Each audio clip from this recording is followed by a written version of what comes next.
A moment of silence at the World Trade Center. It lasted just 1 minute, but for this entire day, the nation remembers the victims and heroes of 9/11, 14 years later. Good evening, everyone. I'm Matthew Smith. Jessica Gill is on assignment. At the White House, President Barack Obama, the First Lady, and White House staff all stood at attention for a minute of silence on this, the anniversary of 9/11. Right now, we want to take a live feed from American Heroes Park in Bellevue, where right now they are just beginning their annual 9/11 ceremony. The event will include the swearing in of new U.S. citizens. As we see here, the emotions of the attack on our country, they're as strong as ever. Today is the day we remember almost 3,000 people who lost their lives in an act of terrorism. Omaha's First Responders Foundation organized a ceremony to remember what happened 14 years ago today. It was our leaders who led the ceremony.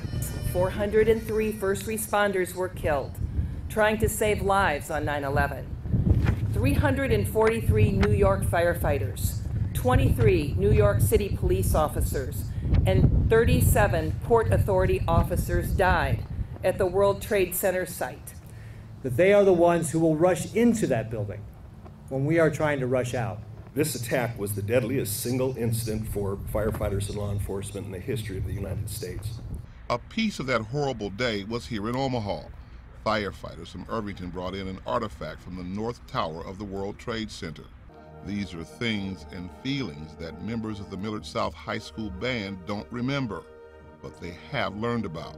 Well, I learned that some people are out to get us and we don't really understand why sometimes. I just think it's really admirable, I guess, how our nation came together after such a horrific attack. It just makes me feel happy to know that America, we have such a strong bond to one another, even if we're like a million miles away. It is important that all of us feel that bond, and all of us, no matter how old, remember that horrible day.